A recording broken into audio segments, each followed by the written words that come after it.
ஈரானுடைய ஹேக்கர் குழுவான ஹண்டாலா இப்போ கலிஃபோர்னியாவில் ஒரு பெரிய சம்பவம் ஒன்று பண்ணிட்டு சத்தம் இல்லாமல் அதுக்கு பொறுப்பும் ஏற்றிருக்காங்க. அப்படி ஈரானுடைய ஹேக்கர் குழு செய்திருக்கக்கூடிய சம்பவம் என்ன? என் யுரேனியம் தானே உனக்கு வேணும், வச்சிருக்கேன் பாரு, அதுக்குள்ள கண்ணி விடிய அப்படின்னு ஈரான் வெளியிட்டு இருக்கக்கூடிய அறிவிப்பு தான் அமெரிக்காவையே ஆட்டங்கான வச்சிருக்கு. அப்படி ஈரான் எந்த இடத்துக்குள்ள அந்த யுரேனியத்தை வச்சிருக்காங்க அப்படிங்கிற விவரமும் இப்போ வெளியாயிருக்கு. இதை கேட்டு யூஎஸ்க்கு உண்மையிலேயே ஷாக் அடிச்சிருக்கும். அட போங்கடா, நீங்களும் உங்க வேலையும், இனிமே யூதர்கள் தனியாக போரிட்டுக் கொள்வார்கள் அப்படின்னு இஸ்ரேல் இப்போ ஈரானுக்கு எதிராக சதிவலை ஒன்று பின்ன ஆரம்பிச்சிருக்காங்க. மறுபடியும் அதற்கான துருப்புச் சீட்டாக லெபனானையே பயன்படுத்தி இருக்காங்க இஸ்ரேல். என்ன நடந்துகிட்டு இருக்கு வித்தின் 24 ஹவர்ஸ்ல டீடைல்டா பேசுவோமா? வாங்க பார்க்கலாம் உறவுகளே. இது பிரசாத் சிக்னேச்சர். உங்களுடைய தொழில் சம்பந்தமான விளம்பரங்களை நமது சேனலில் ஒளிபரப்ப உங்களுக்கான அருமையான வாய்ப்பு.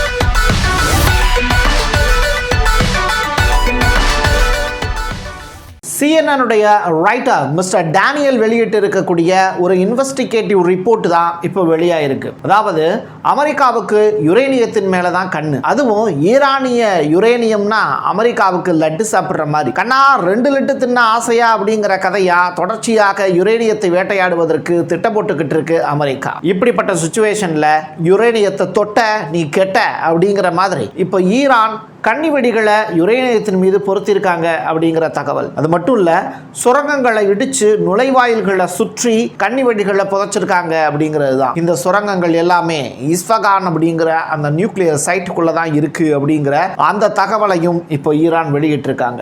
சிஎன்எனுடைய தகவலின் அடிப்படையில் செறிவூட்டப்பட்ட ஒட்டுமொத்த யுரேனியத்தை சுற்றியும் சுரங்கங்கள் முழுவதுமாக கன்னிவெடிகள் பொதிக்கப்பட்டிருக்கிறதுனால அந்த பொருளை அமெரிக்கா தொட்டாங்கன்னாலும் வெடிக்க வச்சாங்கன்னாலும் பெரிய அளவிலான பாதிப்பு ஒட்டுமொத்த உலகத்திற்கே இருக்கு அப்படின்னு சொல்றாங்க. ஐநாவினுடைய மேற்பார்வையின் கீழே ஈரானுக்குள்ள நுழைஞ்சு அதை எப்படியாவது யுரேனியத்தினுடைய வீரியத்தை குறைக்கணும்னு அமெரிக்காவும் திட்டம் போட்டுக்கிட்டு இருக்கு. ஆனா அது இனிமே நடக்காது அப்படிங்கிறது தான் ஈரான் இப்போ சிஎன்எனுக்கு ஒரு தகவலா சொல்லியிருக்காங்க. உலகளாவிய அளவில் நடக்கக்கூடிய தேர்தல்கள் எல்லாத்துலயுமே இஸ்ரேலுடைய தலையீடு நிச்சயமாக இருக்கு அப்படின்னு பிரான்சினுடைய சைட்ல இருந்து ஒரு முக்கியமான ரிப்போர்ட் ஒன்று வெளியாயிருக்கு. 2027 பிரான்ஸ்ல தேர்தல் நடக்க போகுது. இதன் காரணமாக இஸ்ரேலுடைய யூதர்கள் நிச்சயமாக எங்களுடைய நாட்டில் நடக்கக்கூடிய தேர்தலில் தலையிடலாம் அப்படின்னு அச்சம் இப்போ பிரான்ஸ் சைட்ல இருந்து வெளியாயிருக்கு. நியூயார்க், ஸ்காட்லாந்து இந்த நாடுகள்ல எல்லாம் நடந்த தாக்கத்தை போலவே மறுபடியும் ஒரு பெரிய அச்சுறுத்தலை இஸ்ரேல் இப்போ பிரான்ஸுக்கு ஏற்படுத்தி இருக்காங்க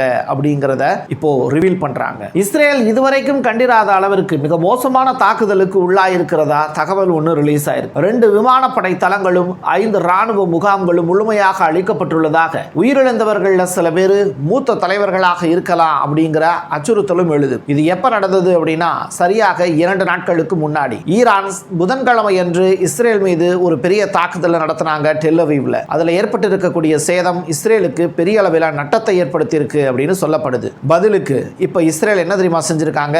லெபனான் பக்கம் மறுபடியும் அட்டாக்க தொடங்கி இருக்காங்க. தெற்கு லெபனான்ல இருக்கக்கூடிய அரசு கட்டடங்கள் மீது இந்த தாக்குதல் நடத்தப்பட்டிருக்கு அப்படிங்கிற தகவல். ஒப்பந்தத்தை எப்படியாவது சீர்குலைக்கணும் அப்படின்னு இஸ்ரேலிய யூதர்கள் பெரிய அளவில் முயற்சி பண்ணிக்கிட்டு இருக்காங்க. அது மட்டுமல்ல, ஒரு வித்தியாசமான நடவடிக்கைகள் மூலியமாக எப்படியாவது ஈரானுக்கும் அமெரிக்காவுக்கு இடையில நடக்கக்கூடிய ஒப்பந்தத்தை கேன்சல் பண்ண வச்சிடணும் அப்படிங்கிறதுல கங்கணம் கட்டிட்டு அலையிறாங்க இஸ்ரேலுடைய யூதர்கள். இது இப்படி இருக்க, ஈரானுடைய ஆதரவு ஹேக்கர் குழுவான ஹண்டேலா கலிபோர்னியாவில் இருக்கக்கூடிய நீர் வசதிகளை ஊடுருவதற்கு பொறுப்பேற்றிருக்கு அப்படிங்கிற தகவல் ஒன்று வெளியாயிருக்கு. ஜூன் மாதம் 10ஆம் தேதி ஒரு பெரிய சம்பவம் ஒன்று இந்த ஹார்மோஸ்கான் அப்படிங்கிற மாகாணத்தில் இருக்கக்கூடிய முக்கியமான நீர் உள்கட்டமைப்பை அது டெஸ்ட்ராய் பண்ணிருச்சு அப்படிங்கிற தகவல் ஒன்று கிடைச்சது. அமெரிக்காவினுடைய வான்வெளி தாக்குதலுக்கு பழிவாங்கக்கூடிய நடவடிக்கையா தான் இந்த சம்பவத்தை செஞ்சோம் அப்படின்னு இப்போ ஈரானுடைய ஹேக்கர் குழு செய்தி வெளியிட்டிருக்காங்க. உன்னால எது முடியுமோ நீ பண்ணு, என்னால என்ன முடியுமோ நான் அதை பண்ணி காட்டுறேன் அப்படின்னு தான் இஸ்ரேலுக்கு எதிராகவும் அமெரிக்காவுக்கு எதிராகவும்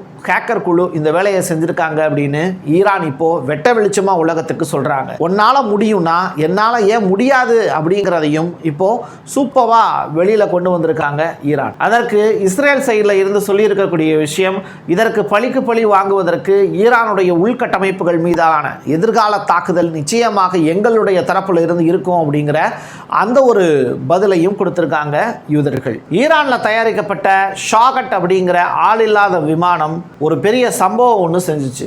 அதுதான் அமெரிக்காவினுடைய அப்பாச்சி அப்படிங்கிற அந்த ஹெலிகாப்டர் சுட்டு வீழ்த்தப்பட்ட தருணம். தொடர்ச்சியாக தி வால் ஸ்ட்ரீட் ஜேர்னல் அப்படிங்கிற பத்திரிகை வெளியிட்டு இருக்கக்கூடிய மிக முக்கியமான தகவல், ஸ்ட்ரெய்ட் ஆஃப் ஹார்மஸை கைப்பற்றுறது அப்படிங்கிறது அமெரிக்காவால் இனிமே எதிர்காலத்தில் செய்ய முடியாத ஒரு காரியங்களை அதுவும் ஒன்று அப்படின்னு சொல்றாங்க. ஹெலிகாப்டரை மூழ்கடிக்க தெரிஞ்ச ஈரானுக்கு அமெரிக்காவையும் சென்காம் படையினரையும் விரட்டி அடிக்கவும் தெரியும் அப்படிங்கிறதையும் நியூயார்க் டைம்ஸ் இப்போ செய்தியாக வெளியிட்டிருக்காங்க. நேற்று இரவு ஒரு ஸ்பை விமானம் ஒன்று ஸ்ட்ரெய்ட் ஆஃப் ஹார்மஸை கண்காணிக்க வந்ததாகவும் அந்த ஸ்பை விமானத்தை ஈரான் முடக்கி வச்சிருக்கிறதாகவும் தகவல் ஒன்று வெளியாயிருக்கு. இது எல்லாமே அன்மேன்டு ட்ரோன்ஸ் அப்படின்னு சொல்றாங்க. ஈரானுடைய ஸ்ட்ரெய்ட் ஆஃப் ஹார்மஸில் என்ன நடக்குதுங்கிறத தெரிஞ்சுக்கிறதுக்காக அமெரிக்காவால் அனுப்பப்பட்ட ட்ரோனாக அது இருக்கலாம் அப்படின்னு சந்தேகம் தெரிவிக்கப்படுது. ஒப்பந்தம் அப்படிங்கிறது இன்னும் இறுதி செய்யப்படாம ஐரோப்பிய நாடுகளில் ஏதாவது ஒரு நாட்டில் வச்சு ஈரானுக்கும் அமெரிக்காவுக்கும் இடையில நடக்கக்கூடிய பிரச்சனைகளுக்கு தீர்வு காண்பதற்காக ஒப்பந்தம் கையெழுத்தாகும் அப்படின்னு நம்பப்படுது. அது நடக்கிறதுக்குள்ள இந்த ஸ்பை விமானம் தொடர்பான பஞ்சாயத்து பூதாகரமாகும் அப்படின்னும் யோசிக்க தோணுது. எல்லாத்தையும் தாண்டி நம்முடைய பிரதமர் நரேந்திர மோடி மாலுமிகள் இறந்ததை பற்றி கவலைகள் கொஞ்சம் கூட இல்லாமல் பிரான்ஸ் நாட்டுக்கும் ஸ்லோவாக்கியா அப்படிங்கிற நாட்டுக்கும் 6 நாள் பயணம் மேற்கொள்வதற்காக டாடா காமிச்சிட்டே போயிட்டாரு. இஸ்ரேல் தனியாக போரிட தயாராகி கொண்டிருக்கிறதா அப்படிங்கிறது தொடர்பான கேள்வி இப்போ பேசு பொருளாக மாறி இருக்கு. காரணம் என்ன அப்படின்னா, ஒப்பந்தம் இங்கே ஈரானுக்கும் அமெரிக்காவுக்கும் இடையில மட்டும்தான். அதே நேரத்தில் ஈரான்கிட்ட ஒருபோதும் அணு ஆயுதங்கள் இருக்கக்கூடாது அப்படிங்கிற அந்த ஒற்றை வார்த்தையை மையப்படுத்தி மறுபடியும் இஸ்ரேலுக்கும் ஈரானுக்கும் இடையில போரை துவங்கி வைப்பாங்க யூதர்கள் அப்படிங்கிறது தான் உலகளாவிய சர்வதேச இந்த அரசியல் பார்வையாளர்கள் தன்னுடைய கருத்துக்களை பதிவு செய்கிறாங்க. அதில் ஒரு பகுதியாக தான் லெபனானுடைய டயர் அப்படிங்கிற நகரத்தில் ஒரு பெரிய தாக்குதலை இன்னைக்கு நடத்தியிருக்காங்க இஸ்ரேல். இதில் ஒருத்தர் இறந்து போயிருக்காரு அப்படிங்கிற தகவல். எல்லைக்கு அருகே இருக்கக்கூடிய பெண்ட் ஜபைல் அப்படிங்கிற நகரத்தில் முழுவதுமாக கட்டடங்கள் டேமேஜ் ஆகிருக்கு அப்படிங்கிறது. இதனால் ஹிஸ்புல்லா படையினரும் இப்போ ஈரானுக்கு தகவலை வெளியிட்டிருக்காங்க. ஹவுதிகளும் இஸ்ரேல் மேலே பயங்கர கோபத்தில் இருக்காங்க.